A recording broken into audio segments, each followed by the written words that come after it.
You are listening to Parliament Matters, a Hansard Society production supported by the Joseph Rowntree Charitable Trust. Learn more at hansardsociety.org.uk/pm.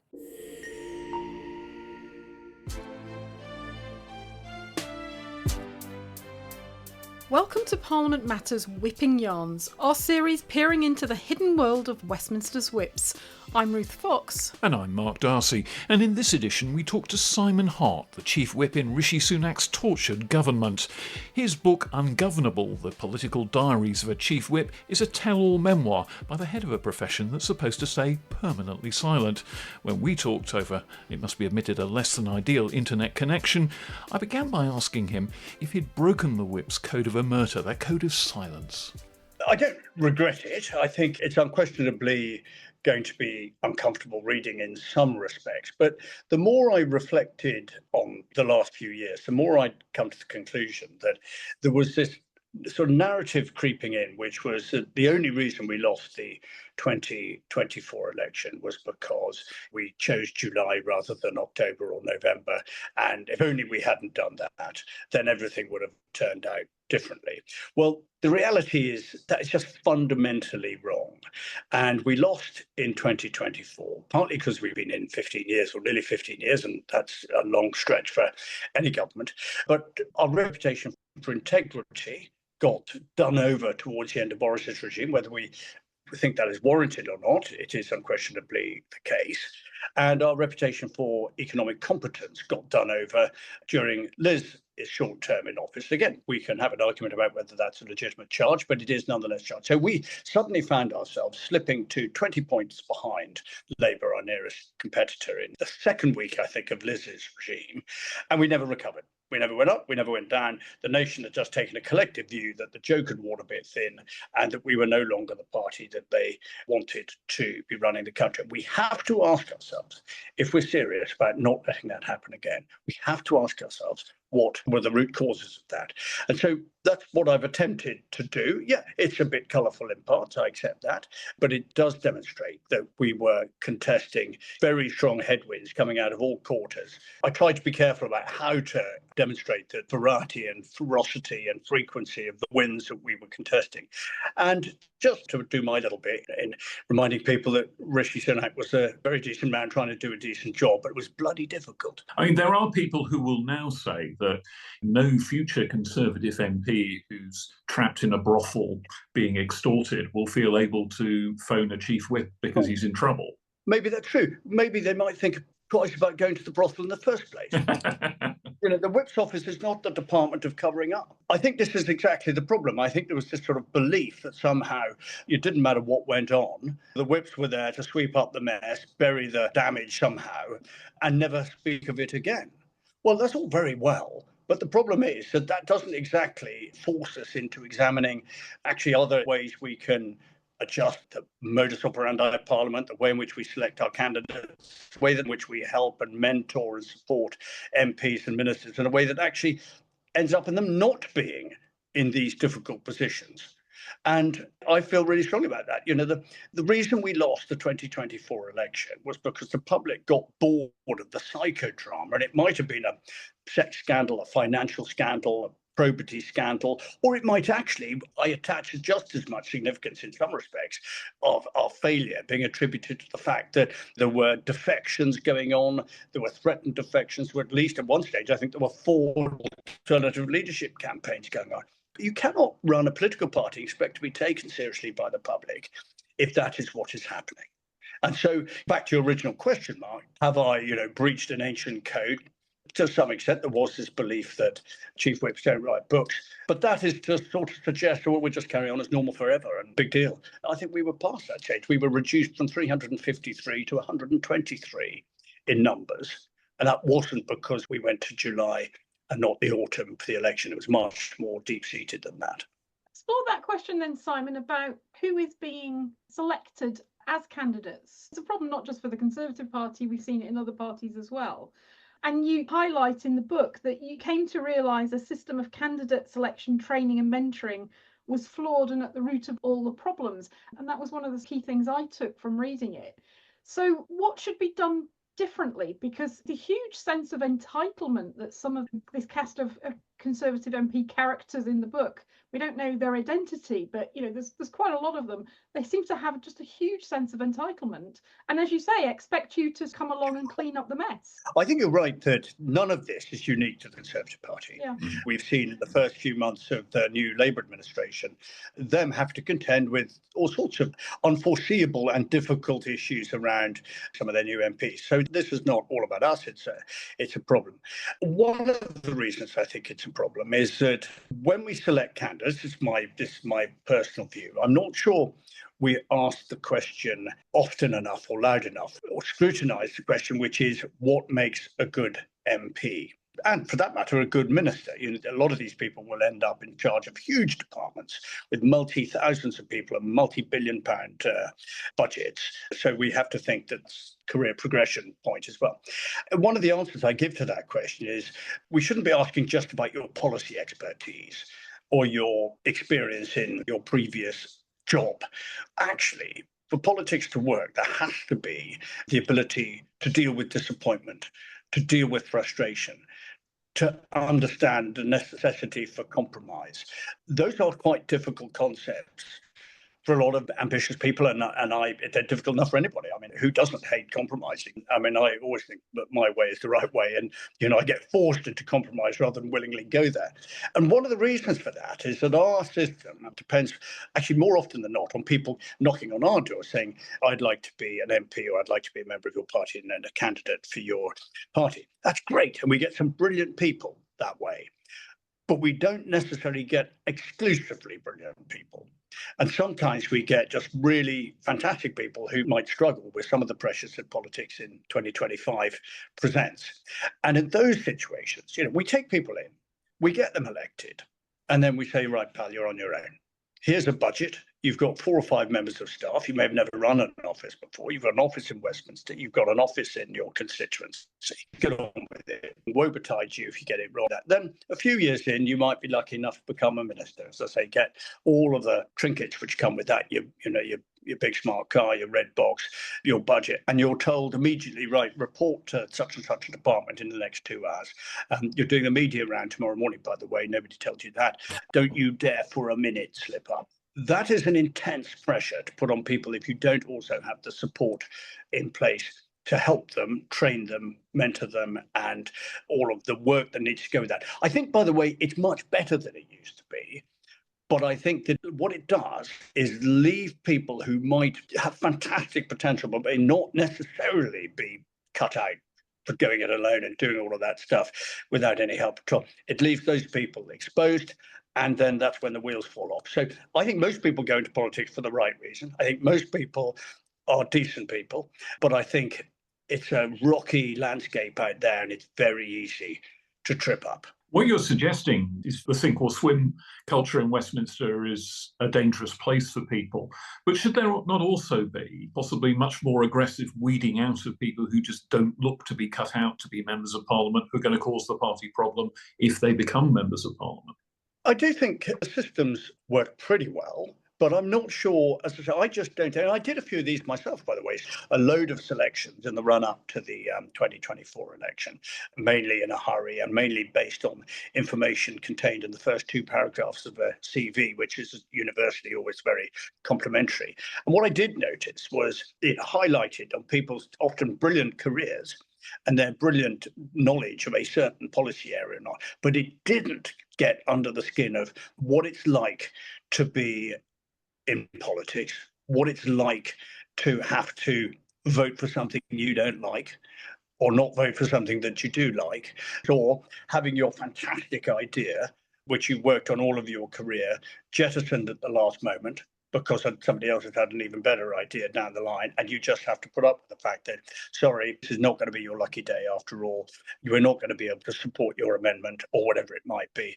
And some people can cope with that, and some people can't. And we don't scrutinise, I don't think, deeply enough or early enough that kind of character trait in our candidates. I mean, I didn't go into politics till I was 45, I don't think. I tell you what, if I'd done it at 25, I'd have been truly awful. I'd have been enthusiastic, but I do think I would have seriously struggled without a big support mechanism in place. It's lonely, and I think that, I'm not trying to sob story, but I think that it's probably more brutal now with the relentless scrutiny that social media provides. It's probably more brutal than it's ever been. How do you address this then, Simon? Because you've got this challenge that across the country you've got 600 and odd constituencies with voluntary party associations, local members who are giving up their time and effort in each seat, some of whom will have their favoured candidates. You've got a candidate list, you've got this tension between the centre wanting to impose some standards and some guidance on local constituency associations and then wanting their local choice. And the approach to it, the sort of the CV and so on, itself sounds by modern standards quite old-fashioned. I mean, at the Hansard Society now,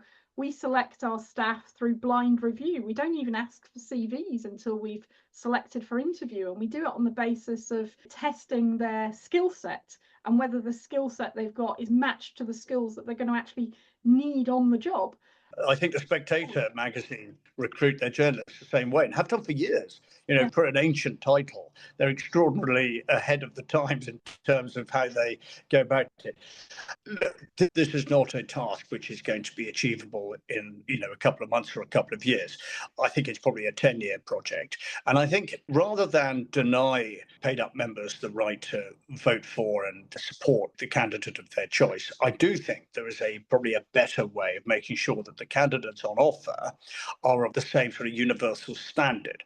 What I notice is that you can get down to a shortlist sometimes of, say, 6 people, 4 of whom are absolutely fantastic, and 2 you were thinking, well, I'm quite surprised to see them on the list. I would personally make more use of the parties going out to identify candidates rather than the candidates identifying parties. And it would cost money and it will take time. That we should be making a conscious effort to identify people. They may be in other roles at the moment in their communities who are particularly outstanding, and go on an active headhunting exercise in order to try and get as many of those as we can. It's been tried occasionally in different ways, not successful. And so we then know that whatever group of people that we put in front of our local members, we'd be proud of any of them. Whichever one got through that democratic process, we would be happy with, because that shortlist is, a shortlist of 6 or 8 or 10, whatever it might be, really, really top-class people who we know we've pre-stress tested through the recruitment process. And then, of course, the members would have the democratic right to pick whichever one of those they wanted. I think that would be a start. I've floated that idea before, and people have largely agreed with it, but then, have you any idea how much that would cost? Well, yeah, it's a very expensive and lengthy process, but we have to ask ourselves the question, how are we going to revive our fortunes and gradually attract public confidence again? I just think that's one way we could possibly do that. Turning to when you became Chief Whip, when Rishi Sunak took over as Prime Minister, did both of you have in your minds that the previous 2 Prime Ministers, Boris Johnson over the Owen Paterson affair and Liz Truss over a vote on fracking, had been dealt possibly a final mortal blow by whipping mix-ups, by whipping disasters, misjudged whipping decisions? Well, it certainly was in my mind. I was fully aware that, there was significant pressure on the Whip's office. And I was always very grateful to Rishi for having not only, put his confidence in me in that difficult situation, but also, as all good leaders would attest, I think he was then prepared to stand by his man. He was always very supportive and very attentive to the pressures that the office was under. And bearing in mind, we are now 13 years into government. There's always noises of talk, rumour about so-and-so going to join another party or another person setting up a counter-leadership offer. There's always noise in the background, a rebellion on a key piece of legislation. I was aware, and he was aware, that you're only ever as good as your last game, or as they say, or in our case, only it's ever as good as your last vote. And it was always possible that we might have had a brilliant week this week, but next week could be an absolute nightmare. And it required us to trust and get on with each other. I think that was an enduring feature of our time in our respective roles. Were you effectively consulted? I mean, the hit against Boris Johnson and Liz Truss was that decisions were being taken in the Downing Street bunker too often, rather than in consultation with their whips. And if they'd listened to their whips, they'd have avoided a lot of trouble. I can't speak for Liz or Boris's regime in terms of that relationship. All I can say is that I made it my business, as indeed did colleagues in Number 10, to make sure that there were no gaps and no secrets and no surprises. And I had I think and hope, a very good relationship with Chief of Staff and Deputy Chief of Staff in Downing Street. And I went to all the relevant meetings at the 8:30 meeting when these things used to get discussed. So I don't think there was ever a moment where I suddenly woke up to some curious decision having been taken, which we were blindsided by. And it was one of the things which I actually think went really well in our 2 years. Occasionally we would have to change course, or policy might change, and Rupert or Liam, the deputy and the chief of staff, would occasionally say, right, they would make sure I knew we're going to do things a little bit differently, we're going to do this a bit faster or that a bit. So that was all fine, but I was never a sort of, a shadow whipping operation being run out of Number 10 or anything like that. That didn't happen. When you went into the role, Simon, did you think to yourself, the last couple of leaders have lost confidence? It can come quite quickly, or it can come over an extended period of time. Did you ever sort of think, what are the telltale signs that I need to be looking out for to have Rishi's back? Yeah, I mean, we always had a sort of thermometer plugged into different parts of the building and the party to sort of measure where things were. And also, let's not forget, we had, I think, 16, 17, 18 members of the Whip's office who were always spread evenly around the whole parliamentary estate all the time. And there weren't really very many secrets. People talked to somebody who talked to somebody who talked to a Whip normally. So we always pretty well knew what was going on and who was doing what and when and how serious they were. I mean, our daily measurement of all of this was, were we winning votes, and were we winning votes comfortably? And also, and really importantly, I thought, were we getting the turnout? Were colleagues turning out to vote in the numbers that we anticipated? And we had an absolutely brilliant whip, Stuart Anderson, who was responsible for the numbers. And he ran the spreadsheets and gave us a daily indication of what he thought our numbers looked like, what he thought the opposition's numbers looked like. And he was rarely wrong, often only maybe out by one. I always took some comfort from that. I always used to think that if things were about to collapse completely, then the first thing that would have done, that would have shown up on Stuart's spreadsheet. That's where we would have sort of got wind of that first. And, there were difficult occasions, don't get me wrong. And there were some people who sort of made more noise and threatened things which we were fairly confident wouldn't happen. Of course, we were always trying to second guess how many letters of no confidence had gone into Graham Brady as chairman of the 1922. And from time to time, we'd do a sort of thorough scrub, top to bottom, of our colleagues and put them in sort of green, amber or red categories. Our worst case scenario was 22 people we thought might have submitted a letter of no confidence to Graham. It turned out in Graham's book that I think that was nearer 13. So we were erring on the side of caution. But actually, we never, thanks to Graham's confirmation, we were never in the danger zone in terms of a no confidence vote. And as we got closer to election year, I think more and more people came to the view, look, it would be crazy even by our standards to have yet another leadership election now. So even people who might have been minded to go down that route, as we got into 2024, accepted that this is how it's going to be. This is who's taking us into the election, and we should support him to the best of our ability. You've given us there a little bit of a glimpse into the world of the Whip's office. Perhaps I could get you to just take us through your typical day as Chief Whip. When do you arrive? Who do you talk to first? What meetings go through? A typical Chief Whip's diary day. In some ways, there is no typical day, but it always started in an orderly fashion and generally sort of I won't say went haywire, but it sort of used to take on a life of its own after that. I would always start with an 8 o'clock meeting over in Number 11 with the civil service team, the Whip's civil service. We stuck to the same formula. That was about the business of the day, the business of the week, timings of votes, what might have been going on in bill committees, House of Lords, other areas of sort of legislative activity. So that would normally take from about 8 till about 8:25. I'd then slip over the road into Number 10 for the 8:30 meeting, which I don't know if they still happen in the same form, but that was a brief 15 minutes chaired by the Chief of Staff at the PM and various advisors, legislation, media, myself, probably 10 or 15 people around the table. And that was just about where we were, what was happening in number 10 that day. I would give a 15-second report on the legislative fallout from yesterday and what we were expecting coming up and any particular problem areas. And then I would normally have then an informal meeting after that with the Deputy Chief of Staff just on some of the nitty-gritty of how we were going to actually implement some of the things that we'd decided. After that, back over to the Commons by what we're probably talking about mid-morning. We would have Whips meeting. There was always a Whips meeting at 11 o'clock. That was chaired by the Deputy Chief Whip, Marcus Jones. Order of play for today. The House sits at X, making sure we had tellers in place, making sure we had a whip on duty, front bench rota. We have people in all the bill committees. There were some welfare issues. There were always welfare issues. There were what we call slipping issues. A slip was the leave of absence, a little traditionally probably a piece of paper, but not anymore, where somebody might have said, well, look, I've got a constituency visit, I've got a hospital appointment, I've got a childcare thing, I've got some reason to be off the parliamentary estate.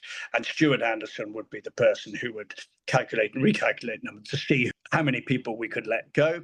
I would have formal meetings with the opposition chief whip, the Democrat chief whip, SNP chief whip, not every day, most weeks, plus always a range of colleagues who might have got some advice, observations, information, you name it. In the end, the whip's office dealt with everything from legislation to HR. And sometimes it made me feel a bit uncomfortable that we were dealing with issues which probably required legal advice or financial advice or formal HR advice. And in the end, we were a bunch of MPs trying to get the government's business through. But what we were able to do, and I think it's one of the great improvements that I've witnessed in the House, is the much more professional help we were able to direct people towards. You'd been around in politics for quite a while by the time you became Chief Whip. You'd been in the Cabinet as Secretary of State for Wales, for example, and you had other ministerial jobs before that. What was your learning curve like when you became Chief Whip? Did you instantly know how to do it, or was there a lot of new skills that had to be acquired? I don't think there's a job remotely like it in politics. I mean, I suppose if you've been deputy or opposition chief whip for a while, you can morph into the chief whip's role with greater ease. I don't know because I didn't do that. It is very much about personal attitude and relationships. And therefore, I think an element of grey hair is probably quite a useful attribute. I mean, I think one of the things which I learned over a period of time was don't flap. There is no room for flapping.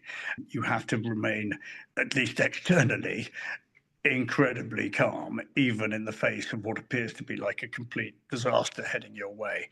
Because I think if the chief flaps, it's very contagious. And suddenly the whole thing can fall apart quite quickly.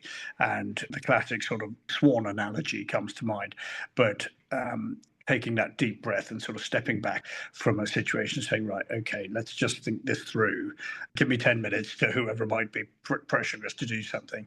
And by the way, having the right people around you, crucial. I was very blessed with Marcus Jones as the deputy. I had a great team. I mean, I had a really good, one of the things Rishi did back in the time I was appointed was make sure that the Whip's office was not just made up of the sort of remnants of a reshuffle, but we were actually appointed people. We almost treated the Whip's office appointments as the most important part of the reshuffle. And so we had quite a lot of senior people in the Whip's office. That was incredibly important because that helped us remain sort of calm and not overreact to situations and know when was the right moment to panic and when wasn't.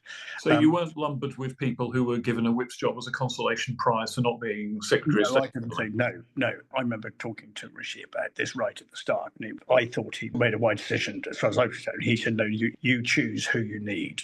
the sort of balanced whip's office that this is going to be quite a bumpy ride. We knew that from day one. And therefore, we needed some serious experienced people in there. So I was blessed with that. That was a hugely significant part of this. I also had very good special advisors who were equally unflappable, and that was important. And the other thing, which occasionally gets overlooked, is the fact that the civil service team in the whip's office are top of the trade, totally professional, totally impartial. And they might not have realised that at the time, but they didn't half help keep me calm, because I sort of knew that the whole usual channels bit was always going to be done to a high standard. That was just a headache I didn't need to have. So you were very dependent on good people around you. I mentioned Stuart Anderson earlier on. Stuart was, when journalists used to ring up and say, we've been told that there's going to be a rebellion of, 60 people and the government's going to fall or there's going to be a challenge of this. And I would go to Stuart and say, what do the numbers look like, Stu? And he would say, well, I'm confident. He said, I think the absolute maximum that are going to rebel on this particular issue might be, 16 or something like that. And I was able to then organise the day or the week very much on the basis of just relying on Stuart's numbers. And he was never wrong.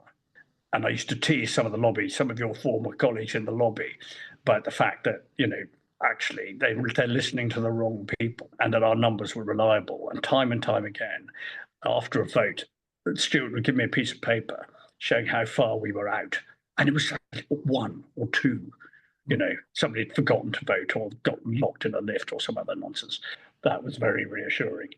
Simon, about the usual channels, you mentioned them earlier. For our listeners, can you explain how it works? Well, in some ways, I can't explain how it works, which is why it works. And it's such a sort of cryptic expression and full of mystery. I mean, basically, one of the things I think everybody learns in politics is that nothing happens by accident, and that the Whip's office has to organise the government's programme of legislation. And that means making sure that we liaise with the opposition, with the Speaker's office, with our counterparts in the House of Lords, with other departments, so that, for example, if in the King's speech there is a commitment to a bill on digital inclusion, the usual channels is the system, normally led by the civil service team in the Whip's office, that makes that happen. The politics is down to the politicians, but booking a slot for the second reading debate, assigning the right amount of time, making sure that the department knows what its deadlines are, making sure that the Speaker's office knows how they are going to organise their part of this, making sure that the House of Lords, our team in the House of Lords, knows when the legislation is going to reach them. And roughly, we'd map out roughly when we'd hoped we might try to get to royal assent. It might be several months down the line. All of that happens by liaison behind the scenes between civil servants, officials, and all the other people I've mentioned. There isn't much of a paper trail about that, because it then all becomes public knowledge when all of these things get published on the order paper anyway. But it's an absolutely crucial function undertaken by some very skillful and discreet people. And so it's not partisan in any way at all. It's just making the machine work. Just a final thought, really, to sum up what's in your book. My impression when I read it was that you didn't so much resemble the ringmaster of government business, the pivot on which the whole legislative machine turned. You seemed a bit more like the designated driver on an out-of-control stag weekend. I mean, is that how you felt about it? There's no doubt that being in the Whip's office in the fourth term of a long period in government, when you're 20 points behind in the opinion polls and you've got multiple noises in the margins, is a testing environment to be. I still maintain, to try and finish on a positive note, that most of the people I encountered in politics on all sides of the House were actually thoroughly decent people trying to do a thoroughly decent job for the right reasons. But I do think that, like a lot of other workplaces, it's not always straightforward. People get themselves in terribly complicated situations from time to time. A wrong word here, a misjudgment there. They are ultimately proud of the fact that Parliament is diverse, drawn from the ranks of the public in a very democratic way. And with that come some complications. So I don't necessarily want to point a finger of blame. I mean, obviously the press has alighted on a few particularly jaw-dropping stories, and in a way I don't mind about that, because it's got this subject being talked about, because I think it does need to be talked about. Otherwise we'll just continue to repeat the mistakes or build in an artificially, unrealistically high level of expectation which can never be met. I think there's lots to be proud of and lots to be hopeful about, but we do need to be honest with ourselves. There are some things we're not in the right place. And was it emotional? Yeah, I mean, we're talking about people who careers, life plans, ambitions were falling apart in front of their very eyes. We're talking about people who were struggling with extraordinary pressures being imposed on them. As I say, I'm not trying to excuse that, but it's what we saw. And we didn't always make the right calls. I hate it when I hear people think sort of MPs are there to feather their own nest or get one over on the voters. That's not the Parliament that I saw. But it's a Parliament which has got some flaws, yep. And we could do better, yep. But it's still an extraordinary, rewarding and privileged place in which to exist, even, as I say, if there's a few things which, they're not meant to be funny, by the way. They're meant to be you couldn't make it up moments rather than some kind of hilarious stag weekend jape. It wasn't like that. I said to somebody, we went slightly from, and I started all of this. It was intended to be a sort of light-hearted look at life and politics for the purposes of my kids. And it started as a comedy and slightly ended as a tragedy, actually. Some of these realities came into full view. Well, Simon Hart, thanks very much indeed for joining Ruth and me on Parliament Matters. Thank you both very much. Thanks, Simon. Well, Mark, what did you make of all that? Well, it was clearly a memoir of the end times, and I do think that the sense of political disintegration that haunted his term in the Chief Whip's chair must have been very, very demoralising to live through. Every day there was someone with another scandal or another threatened rebellion or someone threatening to defect or actually defecting to another political party. The hits just kept on coming, and you really did begin to feel quite sorry for him, really. It must have been an absolutely miserable experience. And he toughed it out. You read the book, and he's off on shoots. He has agreeable dinners in agreeable restaurants from time to time. But the sheer grind of that, my goodness. Yeah, and some of the stories are just, in the book are just quite extraordinary. In terms of the behaviour and the sense of entitlement. I was thinking as he was talking, he clearly felt that above all what's needed is a system for getting better people into Parliament, and that the system that we have today across all the parties, I think, isn't working. And I was thinking as he was talking, you reflect on the different systems, the different approaches that parties have taken over recent years to trying to improve candidate selection. Yeah. We've had the A-list under David Cameron, which I think has had a mixed record. Liz Truss, of course, was on the A-list. We had open selections. All those open primaries, yes, I remember that, and that produced a couple of people, at least for David Cameron, who ended up in the Liberal Democrats, in Sarah Wollaston, Philip Hunt, people like that. Successive governments have tried to bring in business people, so that you've got not just MPs, but that sort of route through to ministerial careers. So going back to William Hague's time as party leader, he tried to strengthen the Conservative Party. After its routing in 1997, he tried to bring in business people. You remember the guy from Asda? Yeah, titans of business people like Archie Norman. Yeah, and Archie Norman had just, I felt, begun to be a truly effective MP, had figured out how to function in Westminster when he decided to leave and resume his business career. Yeah, so they get frustrated with life at Westminster, and that's part of the problem, isn't it? Is that the style of life, living in two places. As Simon said, the extent to which you're battered by social media and the abuse, frankly, that they get. All the constituency duties and all the rest of it. And if you're at the top of your profession in law, medicine, business, whatever it is, the 90-odd grand that an MP gets doesn't look like all that much money to you. So you're being asked to make a fairly considerable financial sacrifice, and you can't easily, in these transparent days, maintain outside business interests and devote any time to them. So it's become a much more exclusive job. The days when barrister MPs would come in to Parliament from the law courts after an afternoon litigating, they'd turn to legislating in the evening. Yeah. Those days are largely over, except for a few figures. Yeah. The extent to which it's corrosive to family life. I don't know what the divorce rate it was in the last Parliament, but certainly in previous Parliaments, it's been horrific. Yeah. Yeah, a couple of years in, lots of marriages MPs crash and burn, and it's terrible.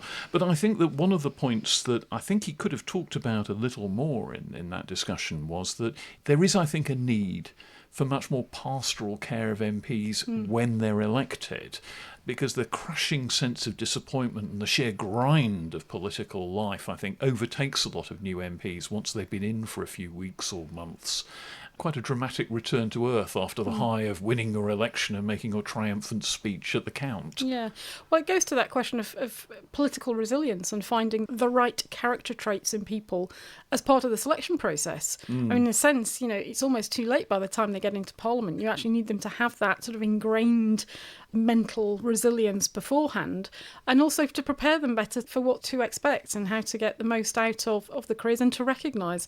I thought he was really interesting on that point about, as an MP, you've got to recognise sometimes you're going to have to vote for something you don't like, and sometimes you're not going to be able to vote for something you do like. Yeah. And you've spoken about that on the podcast before, about how it can sort of destroy MP souls. Absolutely. And it is the ability to withstand that. The resilience that you need for that life and to expect to do it. Because I think MPs don't often spend a great deal of time preparing to be MPs. They're too busy being candidates. Yeah. They're too busy attending the opening of an envelope somewhere in their constituency. They're too busy having all those campaign meetings and preparing their literature and getting their photo shoots and going on social media and doing all the other things that candidates do, and not necessarily boning up on legislative process and working out their priorities once they're in office. And quite suddenly you get through the door, you've got to set up an office, you've got to decide what you're going to do, maybe try and get in a committee, maybe just sit there and learn the trade a bit. But you're doing the on-the-job learning there. There's no training period beforehand. It's just, you've now won your election, get legislating. Yeah, I mean, they get sometimes training in how to deal with the media, because at the local level they're going to have to. They get training in how to make speeches. They get training in some of the sort of the basics of what being a parliamentarian is, and certainly the basics of campaigning. But frankly, at the moment, too much unwillingness to contemplate that candidates need to do much more preparation. Even if there's a risk they're not going to win, they need to develop that skill set and that knowledge base beforehand. Almost by the time they get to Westminster, it's too late. Yeah. Well, so I think the golden rule for aspiring parliamentarians, for people who want to be candidates for the next election, is listen diligently to this podcast every week. Spot on. And with that, Ruth, let's leave it for now. Whipping Yarns will be back soon. See you soon. Bye-bye. Parliament Matters is produced by the Hansard Society and supported by the Joseph Rowntree Charitable Trust. For more information, visit hansardsociety.org.uk/PM or find us on social media at Hansard Society.